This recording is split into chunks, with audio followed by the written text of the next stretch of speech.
All right, and here we are. We are here with the one, the only, the recognizable, one of the most recognizable faces of the 2000s, Candice Michelle, the champ, Candice Michelle, if you will. How's it going, champ? It's going really good, actually. Thanks, and thanks for having me on the show. Thank you so much for coming on. I know it was a little bit of back and forth, so I was glad that we were able to get it going. But definitely appreciate it. How's the family making it through in these crazy times? It's good. It's there's been a lot of changes, as I'm sure you can imagine. We're homeschooling. I have three little girls, so life is very busy in this house. Sometimes I feel like a caged animal. I live in California, so I think the restrictions have been the worst here for a lot of people, and especially for people who are people, right? Right. We like to get out and see people and connect. And so we've had to be very creative. Doing these interviews has really been a blessing for me, and sharing my knowledge and being of service to other people and connecting with people has been awesome with Zoom and all these new things that we have.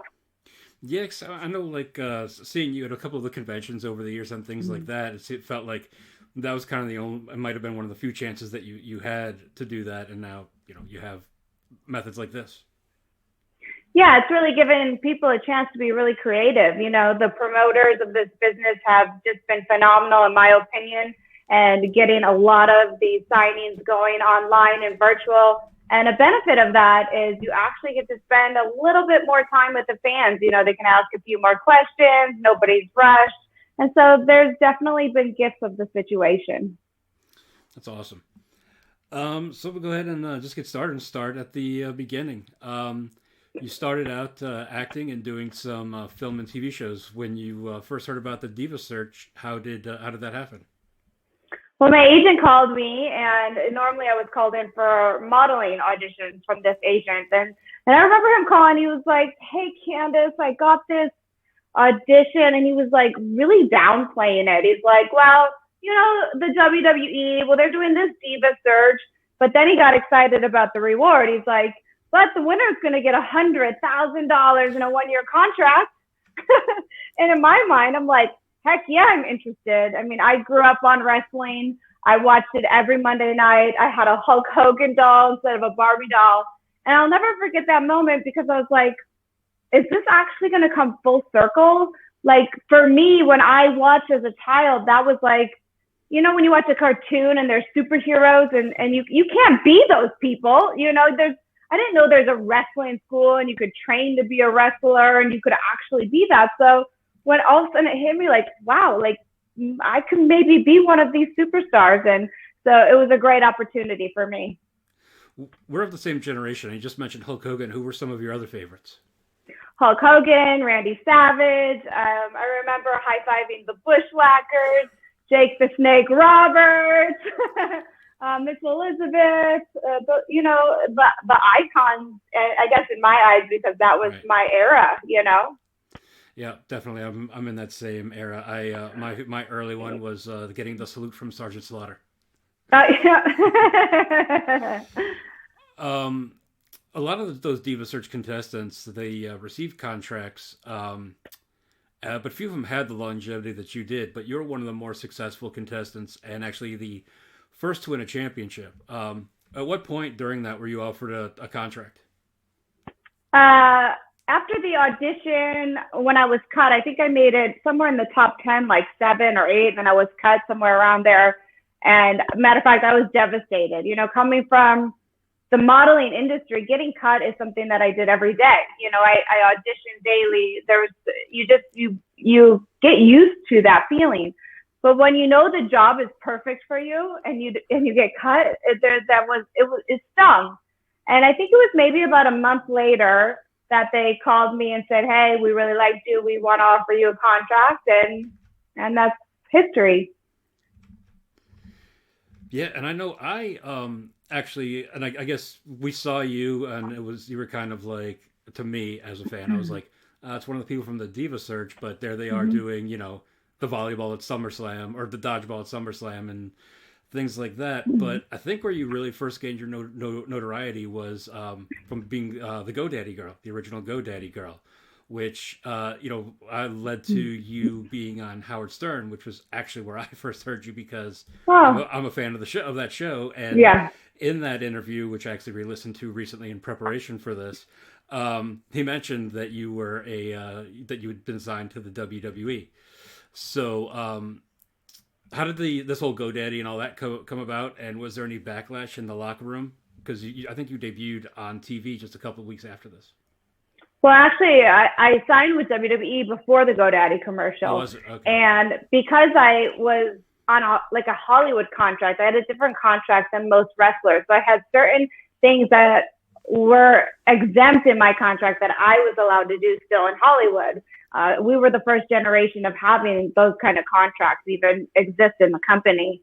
And so I auditioned like a normal audition when I was home, and I landed that commercial, and obviously it was a big hit. And I'll just remember being backstage and getting called in by Stephanie McMahon, and she's like, so this commercial, and I was like, still excited about my commercial, you know. She's like, you know, if you got some things like this, you gotta let us know. And obviously, I didn't know it was going to be this huge controversial issue. So it was a surprise to me as well, but it did help kind of push my career in that area and debuting on TV and being on Raw. Because it was probably pretty close there, though, right? Because I remember you coming on and doing the whatever the Chris Jericho segment, whatever they call it. I forget what they called that. But I feel like that was right around that. Of course, I'm trying to remember that, 17 years later, so I might be wrong about that. But it's ironic you say that about Stephanie, because if you ever heard her appearance on Howard Stern, it was also not necessarily the... it was definitely a little more risque. But early on in your debut, in your career, you were part of the Vince's Angel stable, you and Tori and Victoria, who's one of our absolute favorites on this show. But you did some physical scenes, so to say the least, with the owner of the company. So were there any, what kind of direction did you get during that? And were there any family members there? Like, I would imagine that'd be a little weird getting direction from a family member in a scene like that. What do you mean? Was like my family backstage? I'm sorry. Like you were doing the physical scenes with Vince and like members of his family. His family. Yeah. No, it's also professional backstage, and I was coming from Hollywood, where if there's a kissing scene, it's a kissing scene. It wasn't like, to me, like some weird thing, and back then, I don't know that his daughter or his wife were, there's so many segments happening when they're there. They're working so hard too on organizing everything. It's not like this whole ordeal. So I know it looks like that to other people, this big ordeal, but it was like, hey, I'm doing an acting job and this is part of the scene. There's not instructions. It's not like, how do you kiss? Right. But it is a movie kiss, It's not like his tongue's going down my throat or mine down his, or like we're romantically in love. It's like we're putting on a show, and we're entertainers, and that's what we do. And we as fans, we definitely find that kind of stuff pretty interesting, as far as like putting that together and things like that. Mm-hmm. But was that really where your friendships with Tori and Victoria Lisa really started? In wrestling, or because I kissed Vince McMahon? No. During that whole stable era, when the three of you were there together. Yeah, I mean, literally, they became my best friends to this day. We're still very, very close. I mean, they were family. We rode together, we lived together, we wrestled together, you name it. And so, just having those people by your side and to lean on, because being on the road is a really rough life. I mean, all of us wrestlers love it, and we all know it's a privilege, but it's not like some fancy sport like football or basketball where we have private jets and 5-star hotels and limos that take us everywhere. I mean, we're hustling on the ground every single day, all year long, no hiatus. So when you have friends like that you could just trust in when times get rough, when you don't get the match you think you deserve, or you get hurt, to have those friends is really an incredible gift. Yeah, I'm going to jump around a little bit too, just because we were just talking about Victoria, and you officially retired December 2nd, 2017, against Victoria at House of Hardcore. Mm-hmm. So we actually on our show we did a watch along of that on our most recent show, and I personally think that was one of your best matches as far as the story went. And what was Tommy Dreamer like to work with, and how was that feeling? Because that also did happen in Wisconsin, where you're from, correct? Yeah, I was actually driving in my car here in LA one day, and my phone rings. I see it's Tommy Dreamer, and we were really close friends, but we're not friends that like talk on the phone every day. You know, like if you see each other at a show or an appearance, like we're excited to see each other. We hang out. He helped me a ton in my career. He's just an incredible person to be with. And so when he called, I was like almost worried. I was like, did somebody get hurt in the business? Why is he calling?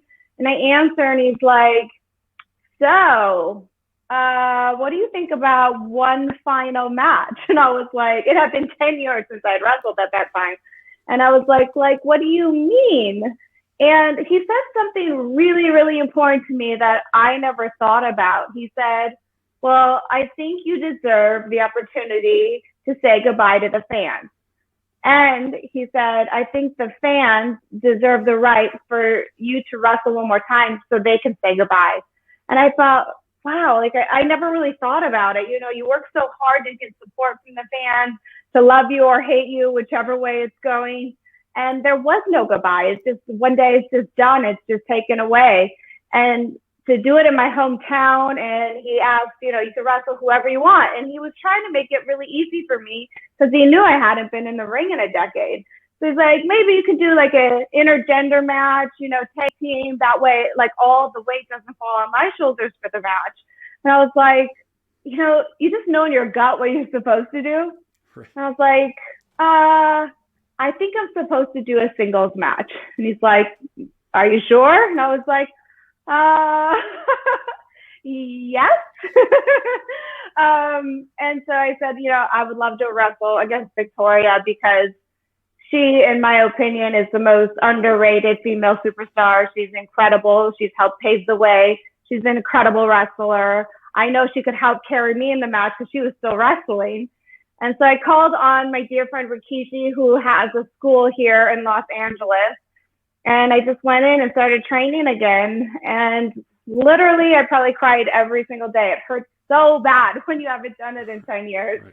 Like taking that first bump, and all his students are so incredible. They're just like, bam, bam, smacking the mat. Like, doesn't hurt. You know, their calluses are built up. And I'm like, oh my gosh, how do I do this again? You know, like, and my back and my neck. And he trained me for a couple months, and then we were able to put together a really good match. You never forget it, right? It's like riding a bike, but riding a bike doesn't hurt.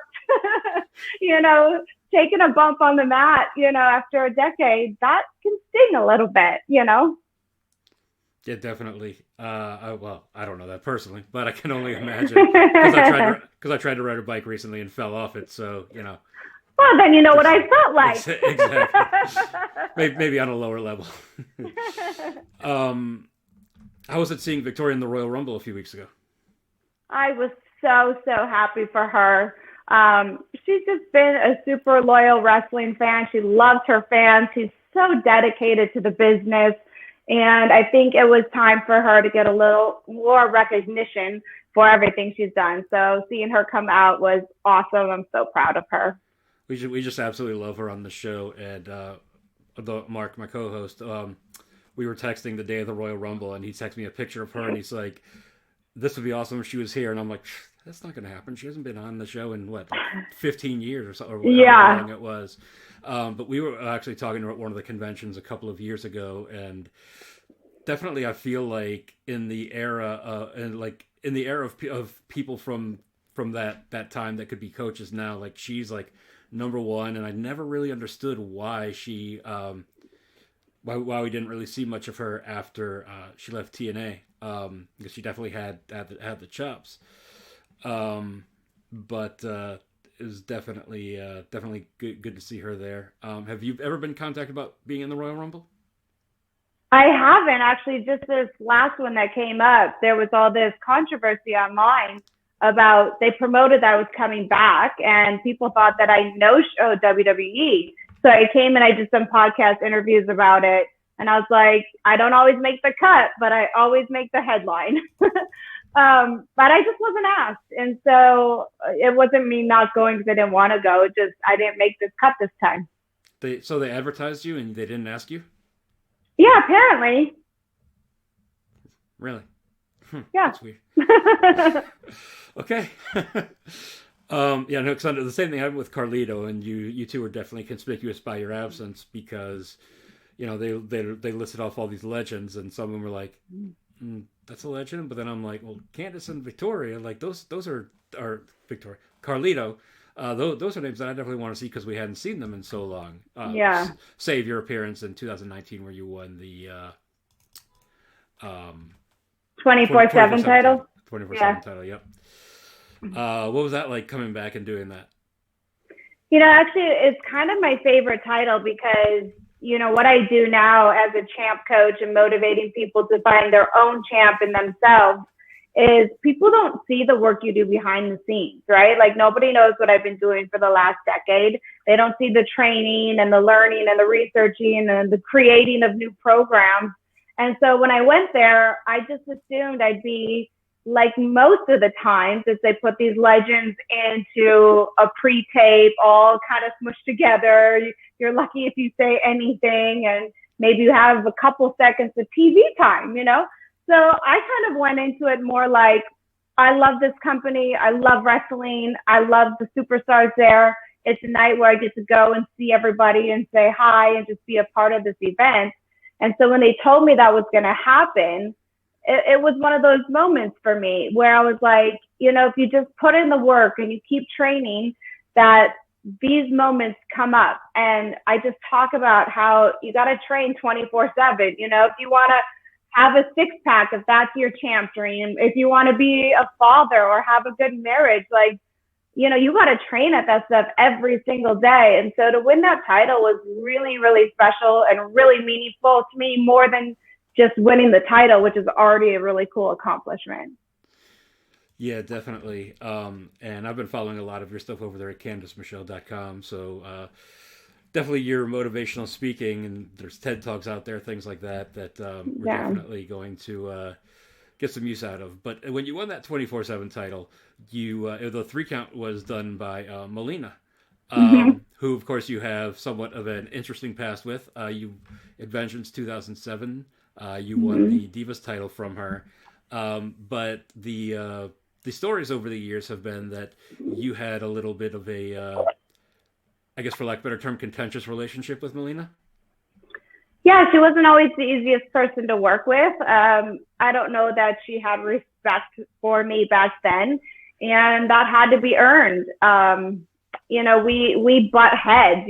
She came from the wrestling world where she grew up training and doing the independents, and she paved her way that way. So when somebody comes in from Hollywood, to her it felt like, oh, they're just bringing in these girls because they're pretty, but she's been paving her way.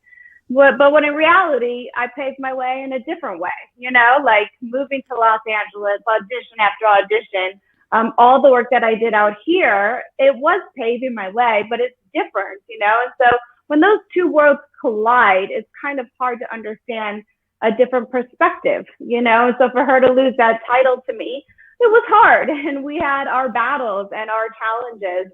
But also, later on, maybe 10 years ago, I remember we were at an indie show, and it was such a great opportunity to just tell her, even though we didn't love each other back then, or we weren't friends back then, like now we really respect each other. And because she was so hard on me, it pushed me so much harder. It made me want to fight. It made me want to be better. It made me want to grow in my wrestling career. And so I thanked her for that.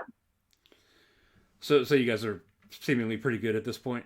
Time has healed all wounds, so to speak. Yeah, it was a journey, and you got to go through those journeys. There was a time, it's like the philosophy of a wrestling match, right? We're in the heat. Like we had heat with each other. It was real. What you saw on Twitter back then, it was real. We didn't like each other. She drove me crazy trying to do a match together. But if you go through that heat, even in a relationship, eventually there's a comeback, and it's like, what did we learn from that? How did we grow? We're not these young kids anymore. We're like grown ass women, and we recognize that now. Yeah, definitely. And I remember too, like there was a lot of the storylines when they'd have a new diva search, whoever would win, they would kind of do sort of that as a storyline where, so for Christy Hemme would come on and she'd feud with Trish Stratus, who would say he didn't earn it. So it was almost like art imitating life in that realm. Well, professional wrestling's always been very good at that. Anytime they can see some drama in real life, it's very easy to act that out on the stage.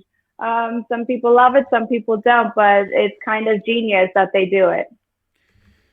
That night when you did beat Melina, what about talk a little bit about winning that title? What did that mean to you? For me, it's one of those things going back to, I would go to the arena 2 hours early and train. I'd come home and I rent a ring for $3 a day. That can tell you the type of ring it was. It was a piece of junk just so I could learn wrestling. I put in the training, I put in the hours, and I think everybody can agree that Vince McMahon doesn't give that title to anybody. So I knew I earned that title. And so when you get to that point, when you work for years to get one title and have one moment, it's a really special moment. And I just remember promising myself, like I didn't plan what I would do afterwards. I didn't plan how I was going to pose or what turnbuckle I would show the title off.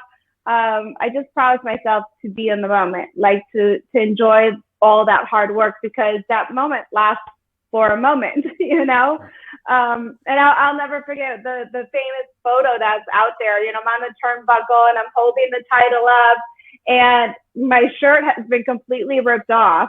And I promise you, if I meant to do that, I would have wore a sexy lacy bra or something like that, because we did that back in the days, right? But I had on like this black dingy bra with like double-sided tape, and like it was that moment. I didn't care. I didn't care anything about what I looked like. It was the moment when the hard work pays off. And so it was very special to me. It's definitely kind of an interesting contrast in eras in that, you talked about, doing it in the little kind of junky ring as opposed to today where they kind of have the performance center. So, just hearing those stories is, do you feel that maybe built a little bit more character than it would through a performance center type of building? Well, I think if you get the chance to go to the performance center, I mean, that's incredible. But they didn't sign me on thinking, hey, this is my next champion. Right. They signed me on because they thought I was prettying up the business. That's what they were doing in that time. They were getting all these Hollywood models. But when I signed the contract, I knew I was going to be the champion. And so it was my chance to go after that. And I had to figure out that way. And so that's the only way I knew how, and that's what I did. Leading up to that, the show, I guess you could say, was a little bit more risque at that time. Was there anything that you that they wanted you to do that you said no to? No, but I wish I would have said no to that pudding match. That one was not my highlight of my career. But you know what? We paved the way in the sense that the women today would never be asked to do that, right? Like it was a different generation, a different era. And now it's really about, on all levels, equal rights, right? And so I'm just so happy where the women are today, so they don't have to do that. Speaking of that, if there were any of the women, and I'm going to actually go ahead and exclude the big four because everyone, I'm sure, of your era would like to.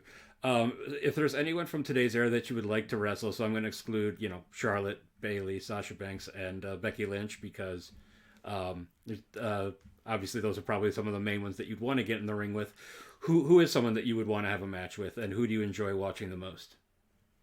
Well, you just excluded who I would say. So, I'm always about, I want to go against the top person, even if I'm older and been out of the business and I come in, I don't want to go against somebody that hasn't, worked their ass off. I want to go against somebody, and I would pick Charlotte Flair, and you can't exclude her because that's who I'd pick. Yeah. You know, she's fierce, she's badass, she's talented. I love her father from when I worked with him. I love him from when I was a kid and watched him. And she's proved her spot in this industry. You know, it's not just because she's Flair's daughter. And so I wouldn't wrestle anything less than the best. You know, if I'm coming back at this time in my life, it's because I'm going up against the best because I want to be the best. You know, so often that's definitely accurate. So often we see the second generation and they have a hard time living up. And even with the big shoes to fill, I think she's definitely kind of on the way there. Yes. I can't imagine a second generation or third generation person who's had bigger shoes to fill than her, but for all intents and purposes, she's definitely doing it. Um,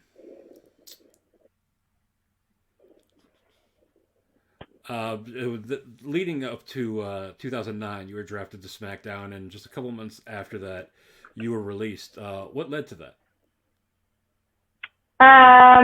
Well, that's not really how it happened. I was in the 2 out of 3 falls count match with Beth Phoenix. So I had that knockout injury on live TV where I broke my collarbone. So I obviously had to go home and I was on injury leave. And as any wrestler, once you make it to that level, like we were semi-main event that night, you know, it was the biggest thing that the women had done, you know, and so this was a huge honor, a huge accomplishment. And in 1 second, everything was just taken away from me. And when I was home recovering, all you can think about is how to get back faster, quicker, better, how to overcome nature of a broken bone. And I'll never forget being backstage with the doctors when I came back. And they're like looking at my x-rays, and my husband's a doctor too. And they're like, it's still broken. I'm like, I'm fine. Look at it. I can move my arms. I can lift them. I'm fine. I can wrestle tonight. And somehow I convinced them that I was fine. And I went out for that match. And I remember my very first drop kick. I landed and I just knew it wasn't okay. But I finished that match. And I remember the ref went to go raise my hand and I couldn't even move it. And I was like, please go to the other side and raise my other hand. Like I thought I was smiling to the cameras, but clearly like the pain is kicking in, the adrenaline's wearing off. And that night I shattered it. And so then I went home for surgery. You know, that's a 6 month recovery. And I tore 2 ligaments in my ankle, trying to come back. And it was just time. So it wasn't really, you know, it was just, I got injured. It kind of, it's the way that the ball bounced. But it was the biggest blessing for me because I was at that point in my life where I would have never quit. I was so into it. I was so hardcore about it. And sometimes your darkest moments give you the greatest gift. And that was my opportunity to come home and be a mother. And I don't think if that would have happened, I wouldn't be a mother of 3 beautiful girls today. And it's the best title I've ever held. Absolutely. And, you know, just looking at, you know, some of the photos that you've seen of them over the years, you have an absolutely beautiful family. Thank you. You're welcome. Now, with your retirement, you've yet to get the Hall of Fame nod, which I think is definitely overdue. Who are some of the other people from, like, your era, people that you wrestled with that you also feel that's overdue? I'm definitely Victoria, without a doubt. I was really happy that Tori got it just 2-3 years ago. I don't know, the pandemic, I'm losing track of time on what's going on. But, you know, I think it just comes in due time. And it's one of those things where I feel like it's still putting in the work, you know, like, yeah, I'm not wrestling, but I put in the work day in and day out with my new career and what I'm doing now in hopes of the notoriety that one day they're like, yeah, she deserves this. You know, I don't want it just because like you're supposed to get it after X time frame. And you know, they don't do that. It's not like there's no equation to it. It's just kind of like, who do they see right now and is really putting in the work still? You know, who deserves this honor and this title? And so I hope one day that I get that. I'm sure it will, and I'll definitely be excited for that one. We were Thank you. We were there when Tori went in, so that was kind of nice to see. And then, you know, they surprised us with Stacy Keibler inducting her. Yeah, very cool. And normally, especially when they bring someone back to do an induction, they announce it so they could promo it. But it was like, neat, Stacy Keibler. That was kind of cool. In that era, who were some of your favorite opponents? Well, I think Melina was a favorite opponent in the sense that we had such a hard time that she pushed me. Beth is my ultimate favorite opponent because she's the complete opposite. She works for the match. It's not about her getting her shit in or her doing all of her fancy moves. It's about what is going to work for the crowd. And with her, I was able to really, really learn the philosophy of a wrestling match. And if I put her over, it put me over. So it wasn't about, I never had the best comeback. I never had the best moves. But you know what I was the best at is getting the crap beat out of me.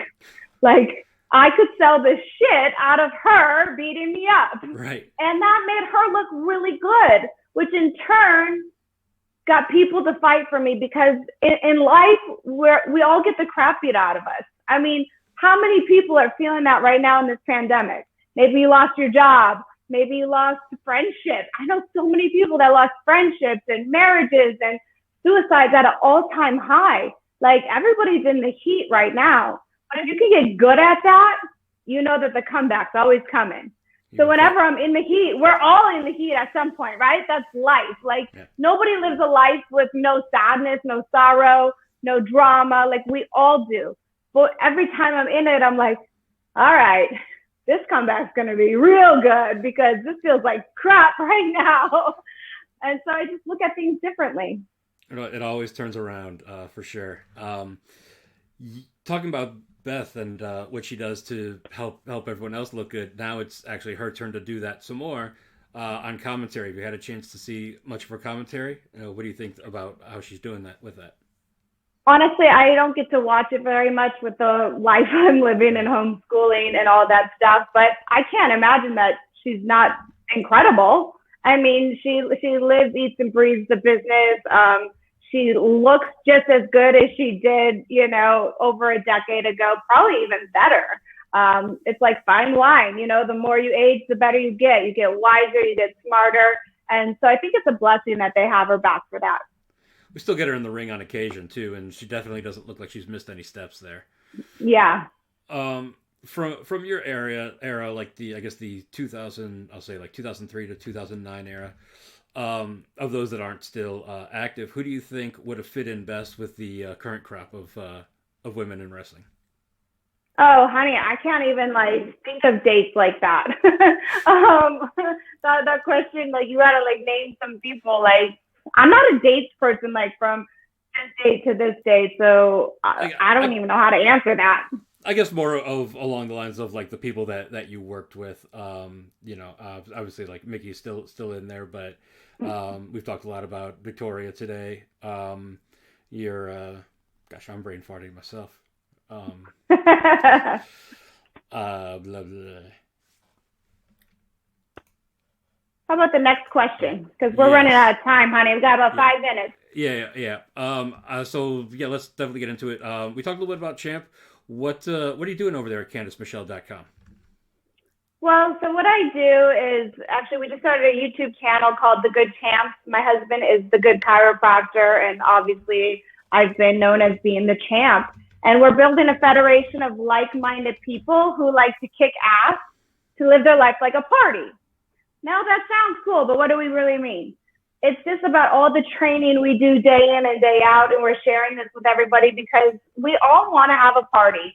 And your party may look different than mine. I want to be a great mom. I want to be a devoted wife. I want to have a six-pack. Maybe yours is you want to be a good husband or you want to be a millionaire, whatever it is. And so we just give the tools and tips on how to make you feel so good that you're living your life.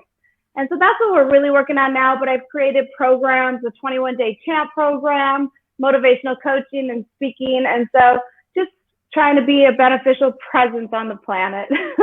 I was watching some of the TED Talks on YouTube lately. Definitely some inspiring stuff that you're doing out there. These days, of course, the motivational speaker that everyone knows of is Diamond Dallas Page, but you're definitely uh, putting some good information out there, and I'm sure you're helping a lot of people, helping me for sure. Thank Um, you. and you and your husband have a podcast you do weekly too, correct? Yeah, right now it's on YouTube, but it will be as a podcast. We just started it, but it's just an incredible show. It's this time where we've been together for 22 years. So just giving the tools and tricks and honestly it's me letting people know who I am and what I do now, because everybody thinks of me about being the professional wrestler or the GoDaddy girl, but the reality is this decade is a whole new chapter, and so I want to let people back into my life. I want to help encourage people. When we lost Ashley Massaro, that kind of really hit home for me, because I was training so much at what I do, but when you do something new, sometimes it's so scary to put it out there into the world. It's like, okay, they finally liked me as a wrestler and they finally acknowledged my accomplishments, but now I got to start from the ground up again. I got to build this up. And so it's really me being vulnerable about all the things that I do day in and day out to really feel great about life and accomplish my goals and dreams. So I want to give that to other people. Definitely, it's definitely good to hear that. And also, you're on Cameo now. Yeah, I just started Cameo and I was on this new app called Ray VIP, which is really cool, but their platform is doing some updating right now. And so it's been fun to get on Cameo once again. All these new tools and techniques and apps to connect with people, and that's been a joy for me as well. I was watching some of your samples, and definitely it's not one of those where you put that in there to get a 10-second video.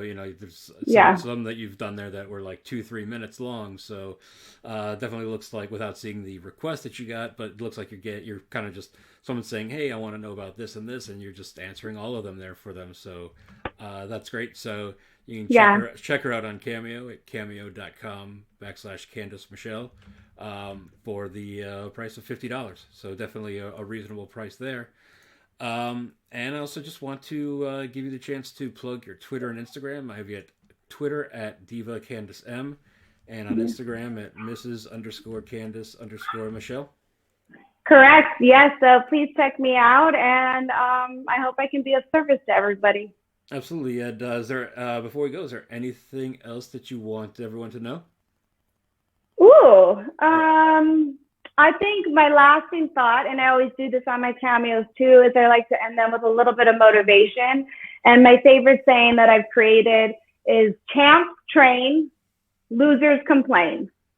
And that's just the reality of it. If you want something, you got to train your butt off to get it. And if you complain about it, you're just not going to get it. So if you want to jump in that ring with me, and I'll be your tag team partner, you guys know where to find me, and I'm here to support you and accomplish your dreams. And I can't think of a better way to close this conversation. So, Candice, thank you so much for coming on and spending some time with us.